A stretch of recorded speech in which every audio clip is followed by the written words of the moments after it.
क्या हाल चाल है 11th क्लास वालों? मस्त है।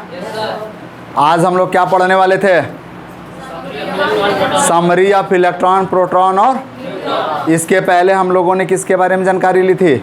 इलेक्ट्रॉन के, उसके बाद प्रोटॉन के, उसके बाद न्यूट्रॉन की सारी जानकारियाँ ले ली थी। आज समराइजेशन करना है उसका, इलेक्ट्रॉन का छोटे से पार्ट में एक लाइन में क्या क्या नॉलेज उसके द्वारा लिया जा सकता है जो हमें एग्ज़ाम में ज़रूरी है। प्रोटॉन का एक लाइन में क्या नॉलेज हो सकता है और न्यूट्रॉन का एक लाइन में क्या नॉलेज हो सकता है, उसको समरी ऑफ इलेक्ट्रॉन, प्रोटॉन और न्यूट्रॉन कह लेंगे। जैसे समराइजेशन किया गया तो सबसे पहले नेम लिखा गया। क्या लिखा गया बाबू? नेम। और नेम में सबसे पहला नेम देखेंगे आप, किसका मिल रहा है आपको? सबसे पहला इलेक्ट्रॉन का, दूसरा किसका मिल रहा है? प्रोटॉन का, और तीसरा किसका मिल रहा है? न्यूट्रॉन का। देखो सिंबल, इलेक्ट्रॉन का सिंबल इतना जो पहले से ऑलरेडी हम क्या कर चुके हैं, पढ़ चुके हैं। अब इलेक्ट्रॉन का पोजीशन क्या होता है तो हमने बताया कि एक्स्ट्रा न्यूक्लियर पार्ट यानी बाह्य नाभिकीय भाग है। कौन नाभिकीय भाग है भाई? बाह्य नाभिकीय भाग है। बाह्य नाभिकीय भाग, हिंदी मीडियम वाले लिख लेंगे, बाह्य नाभिकीय भाग। दूसरा कह रहा है अब प्रोटॉन की बात करते हैं तो यह न्यूक्लियर पार्ट यानी नाभिकीय भाग। कौन भाग बाबू? नाभिकीय भाग है। प्रोटॉन क्या है?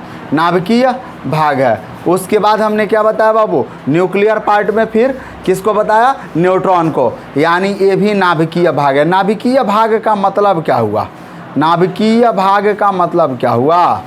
नाभिक के अंदर, नाभिक के अंदर। नाभिकीय भाग का मतलब नाभिक के अंदर, यानी नाभिक के अंदर।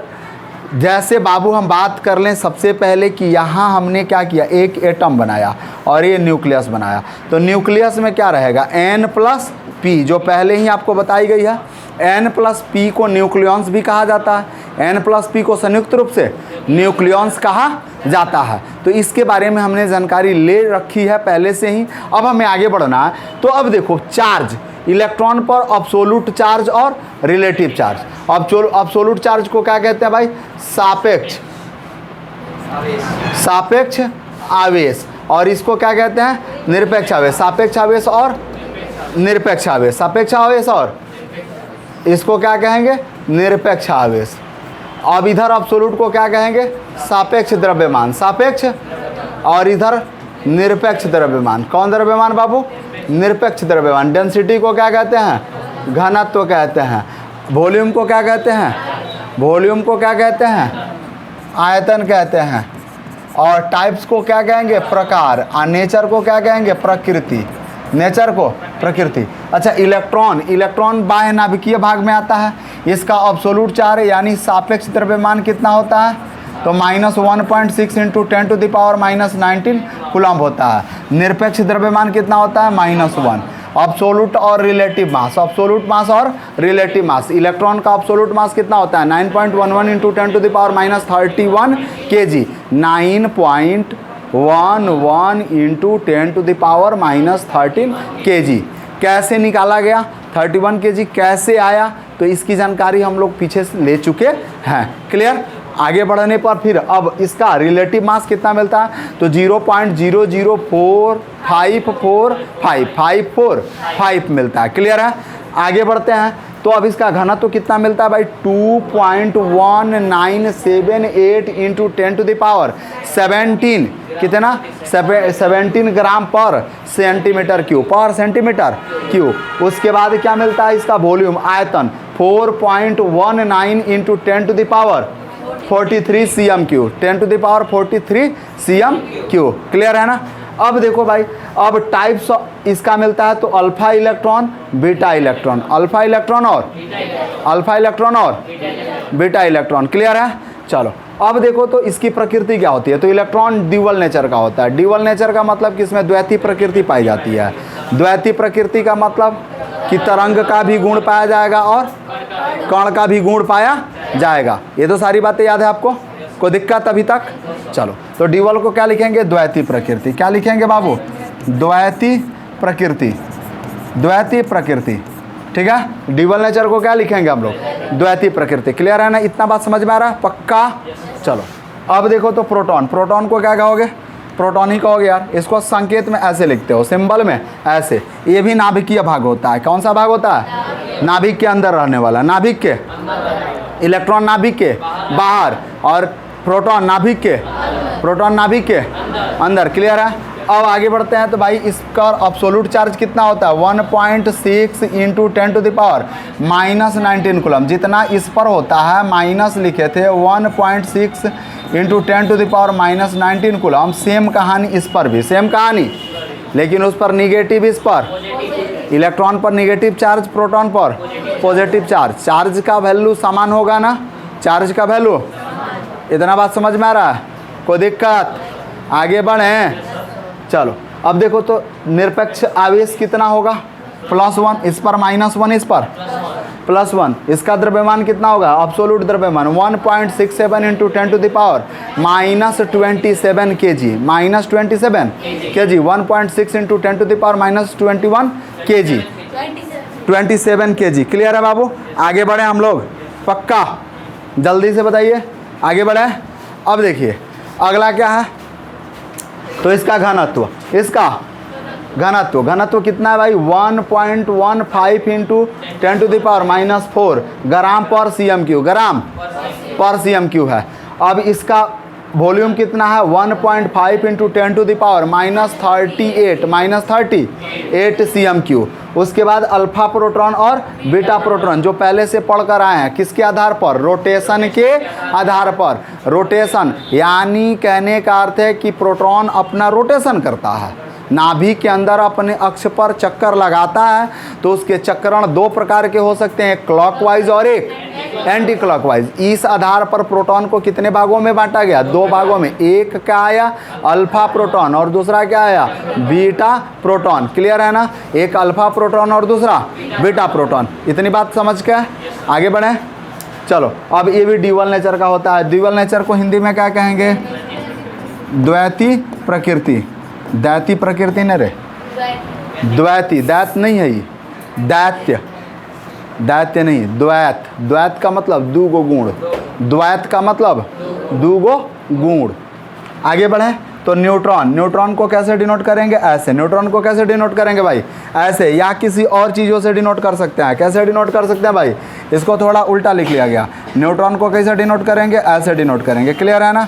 न्यूट्रॉन ये नाभिकीय भाग होता है ना, ये नाभिकीय भाग होता है। इसका दोनों चार्ज जो रिलेटिव होता है और अब्सोल्यूट, दोनों आवेश 0 होता है। इसका द्रव्यमान प्रोटॉन के द्रव्यमान के लगभग बराबर होता है, प्रोटॉन के द्रव्यमान के लगभग बराबर होता है। इसका घनत्व प्रोटॉन के घनत्व के लगभग बराबर होता है। बराबर कहाँ? अधिक है यार। अब देखो, अब इसका घनत्व क्या है? 1.5 इंटू 10⁻14 ग्राम पर cm3, ग्राम पर cm3। उसके बाद देखोगे इसका अब आयतन 1.11 इंटू 10⁻38 cm3। उसके बाद ये भी अल्फा न्यूट्रॉन और बीटा न्यूट्रॉन। लेकिन अब देखोगे बाबू एक चीज़ और था कि अगर हम आवेश के हिसाब से, किसके हिसाब से, यानी ऊर्जा के आधार पर इसको बांटे थे, तो कितना प्रकार मिला था? 3। पहला क्या मिला था? थर्मल। क्या मिला था? Thermal neutron. दूसरा क्या मिला था? ईपी थर्मल, ईपी थर्मल मिला था। और तीसरा क्या मिला था? Fast neutron, fast neutron. यानी 3 तरह का न्यूट्रॉन मिला था। ऊर्जा के आधार पर न्यूट्रॉन का क्लासिफिकेशन किया गया था। तो कितने न्यूट्रॉन मिले थे? 3। पहला थर्मल, दूसरा ईपी थर्मल और तीसरा फास्ट न्यूट्रॉन। उसके बाद ये भी द्वैती प्रकृति का होता है, ड्यूअल नेचर, यानी इसमें भी कण तथा तरंग दोनों के गुण पाए जाते हैं। क्लियर है? तो ये रहा भाई समरी ऑफ इलेक्ट्रॉन, प्रोटॉन और न्यूट्रॉन का। इलेक्ट्रॉन, प्रोटॉन और, क्लियर है? आगे बढ़ा जाए तो वीडियो पॉज कीजिए, इसको नोट कीजिए, फटाक से वीडियो पॉज कीजिए और नोट कीजिए। चलिए वीडियो पॉज करिए और नोट करिए। हो गया बाबू लोग, आगे बढ़े। चलो आगे बढ़ते हैं अब हम लोग। तो अब अगला टॉपिक हम लोग को क्या पढ़ना है? क्या पढ़ना है? परमाणुविक मॉडल, एटॉमिक मॉडल। क्या पढ़ना है? Atomic model. एटॉमिक मॉडल में सबसे पहला एटॉमिक मॉडल किसको कहें, किसका पढ़ना है? थॉमसन का। परमाणु के मॉडल, यानी परमाणु का आकार कैसा होता है, इसका प्रारूप कैसा होता। अब इस पर खोज शुरू हुई। सबसे पहले किस पर खोज शुरू हुई थी? इलेक्ट्रॉन पे, प्रोटॉन पे और न्यूट्रॉन पे कि क्या परमाणु को विभाजित किया जा सकता है। तो बाद में पता चला कि हाँ, परमाणु को छोटे छोटे टुकड़ों में बांटा जा सकता है, जिसमें इलेक्ट्रॉन उसका एक पार्ट आया, दूसरा पार्ट प्रोटॉन आया और तीसरा पार्ट न्यूट्रॉन आया। अब अगला जो खोज था, अगला जो अभियान चला वह कि परमाणु को तो तोड़ लिया गया, लेकिन वास्तव में परमाणु होता कैसा है। अब समझ में आ रहा है ना। परमाणु के बारे में अब जानकारी प्राप्त करनी थी, तो परमाणु का शेप देना था, दुनिया वालों के सामने बताना था कि परमाणु कैसा होता है। क्लियर। अब देखो, तो सबसे पहले एटॉमिक मॉडल में सबसे पहला प्रयास किसने किया? थॉमसन महोदय ने। कौन महोदय? थॉमसन महोदय ने। एक कैसा प्रयास किए बाबू, बता दो। सबसे पहले इनका प्रयास कैसा था? तो लिखेंगे थॉमसन का परमाणु मॉडल। पहला नंबर, ए नंबर, क्या लिखेंगे? थॉमसन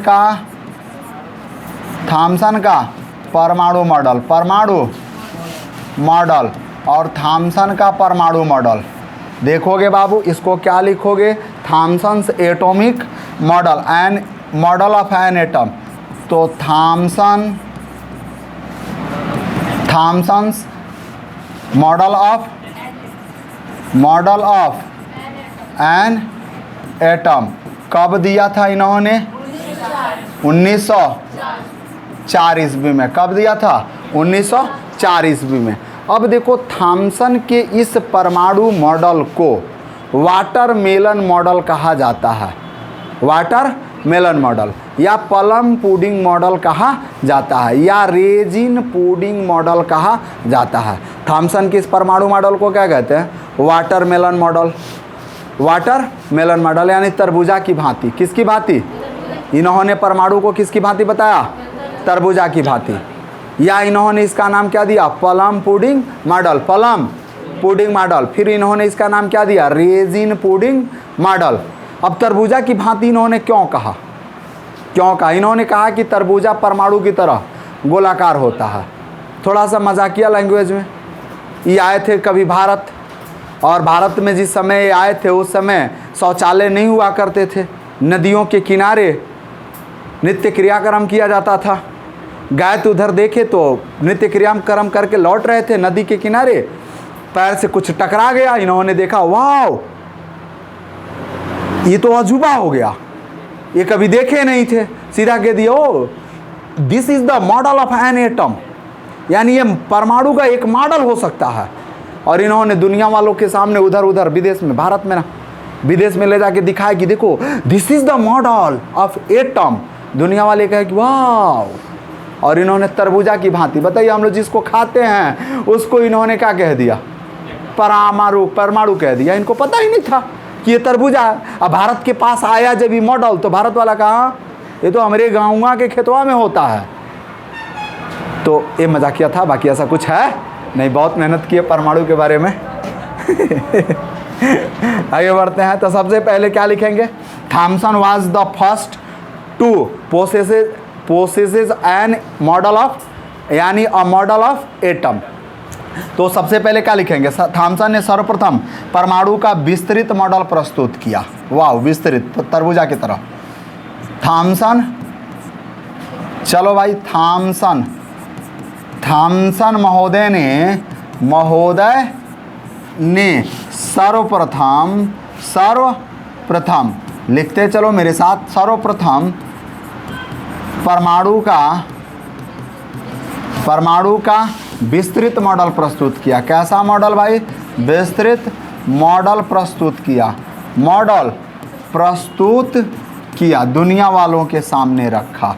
यानी Thomson was the first to possesses, Thomson was first to possesses a detailed model of an atom. तो इंग्लिश में लिख लेंगे, Thomson was the first to possesses a detailed model of an atom. यानी Thomson ने क्या किया? परमाणु का डिटेल्ड मॉडल प्रस्तुत किया। कैसा डिटेल किया? तो तरबूजा से तुलना कर दिया। किससे तुलना किया? तरबूजा से, कि तरबूजा जैसा होता है वैसे परमाणु होता है। तरबूजा का लाल भाग परमाणु में धनावेशित भाग होता है, पर तरबूजा का जो बीज जहाँ तहाँ वितरित होता है वह परमाणु का इलेक्ट्रॉन होता है, परमाणु का इलेक्ट्रॉन होता है। परमाणु के नाभिक के बारे में कोई चर्चा इन्होंने नहीं की। अगला इनका पॉइंट क्या बना भाई, फटाफट मेरे साथ पॉइंट बनाते चलें। अगला पॉइंट क्या बना, अगला क्या था भाई? थॉमसन ने बताया कि परमाणु गोलाकार होता है जिसमें धनावेश सममित रूप से व्यवस्थित रहता है, जिसे इलेक्ट्रॉन, चलिए तो परमाणु या ऐसे लिखेंगे, थॉमसन ने बताया कि थॉमसन ने बताया कि परमाणु गोलाकार होता है, गोलाकार होता है। परमाणु कैसा होता है भाई? गोलाकार होता है, जिसमें धनावेश, कौन आवेश बाबू? धनावेश। यानी धनावेश को क्या कहेंगे? पॉजिटिव चार्ज, पॉजिटिव चार्ज सममित रूप से व्यवस्थित रहते हैं, से व्यवस्थित रहते हैं तथा इसमें की जगह पे तथा, जिस ऐसे लिख सकते हैं, व्यवस्थित रहते हैं जिसमें इलेक्ट्रॉन कुछ स्थानों पर उपस्थित रहते हैं। इलेक्ट्रॉन कुछ स्थानों पर उपस्थित रहते हैं, उपस्थित रहते हैं। चलो भाई, थॉमसन ने क्या बता डाला? थॉमसन ने सबसे पहला एक काम कौन किया? थॉमसन ने, इन्होंने ही बताया कि परमाणु गोलाकार होता है, परमाणु गोलाकार होता है। पहली बात, थॉमसन ने परमाणु का शेप कैसा बताया? गोलाकार बताया। और उन्होंने बताया कि परमाणु के अंदर धनावेश सममित रूप से सभी जगह पर उपस्थित होता है, और इस धनावेश भाग में कहीं कहीं प्रोटॉन उपस्थित होते हैं, कहीं कहीं इलेक्ट्रॉन उपस्थित होते हैं, आई एम सॉरी, कहीं कहीं इलेक्ट्रॉन उपस्थित होते हैं। अब आगे बढ़ते हैं तो इसको इंग्लिश में क्या लिखेंगे भाई हम लोग, बताओ तो। यानी Thomson proposed that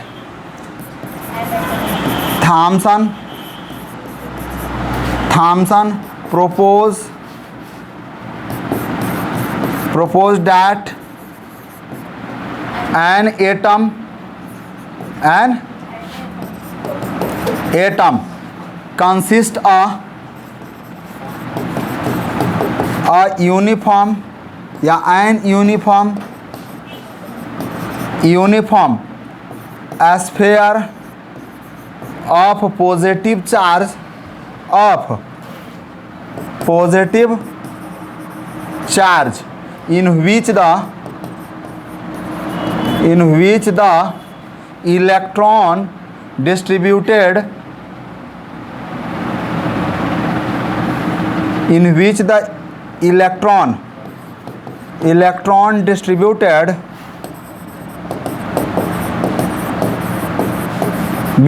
more or less uniformly। अब इन्होंने क्या बताया कि Thomson proposed that an atom consist a uniform sphere, यानी इन्होंने बताया कि एक सममित रूप से गोलाकार भाग होता है, धनावेशित भाग होता है, जिसमें कहीं कहीं या सब जगहों पे इलेक्ट्रॉन उपस्थित होता है। क्लियर? अगला पॉइंट इनका क्या बना बाबू? अगला पॉइंट बता दो फटाक से। तो अगला point, this model of an atom is, देखो भाई, this model of an atom is also called Plum pudding model। Plum pudding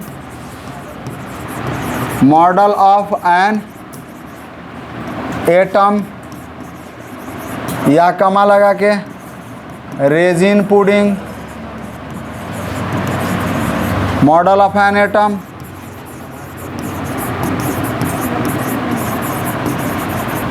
या और में and watermelon model of an atom,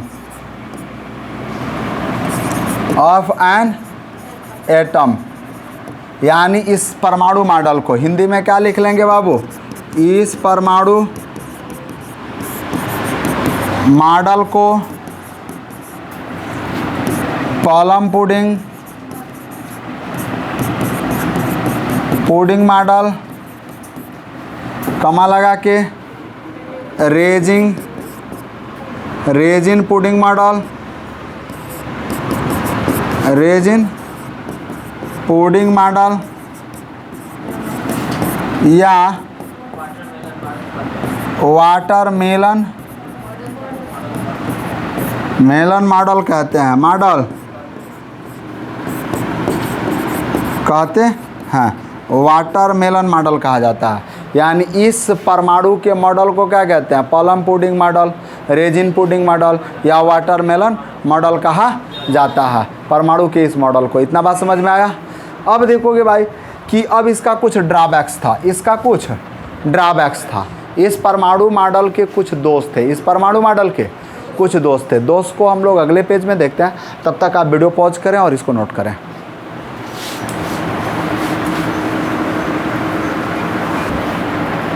चलिए बाबू आगे बढ़ते हैं हम लोग। तो अगला टॉपिक हम लोगों का क्या था, इधर हमने बताया कि परमाणु थॉमसन महोदय ने सबसे पहले परमाणु के मॉडल को प्रस्तुत किया और उन्होंने बताया कि परमाणु गोलाकार होता है, परमाणु गोलाकार होता है। उस गोलाकार भाग में धनावेश समान रूप से सभी जगहों पर वितरित होते हैं तथा ऋणावेश कहीं या अधिकम मात्रा में या अधिक मात्रा में कहीं कहीं वितरित होते हैं। इलेक्ट्रॉन यानी उस द्रव्यमान में इलेक्ट्रॉन कहीं कहीं या वितरित होते हैं, यही बात बताया गया। अगला हम लोगों ने क्या देखा कि इस परमाणु मॉडल को plum pudding model, raisin pudding model या वाटरमेलन मॉडल कहा गया, वाटरमेलन मॉडल कहा गया। उसके बाद हम लोगों ने देखा कि थॉमसन ने बताया कि परमाणु गोलाकार होता है जिसमें धनावेश सममित रूप से वितरित होता है, धनावेश सममित रूप से वितरित होता है, धनावेश सममित रूप से वितरित होता है, जिसमें इलेक्ट्रॉन कुछ स्थानों पर उपस्थित होते हैं। ये तो इनका था परमाणु मॉडल की कुछ बातें थी, छोटी छोटी जानकारियाँ इन्होंने सबसे पहले इकट्ठा करी, ठीक है। उसके बाद इन्होंने अपनी जानकारियों के हिसाब से परमाणु के मॉडल को प्रस्तुत करने का प्रयास किया।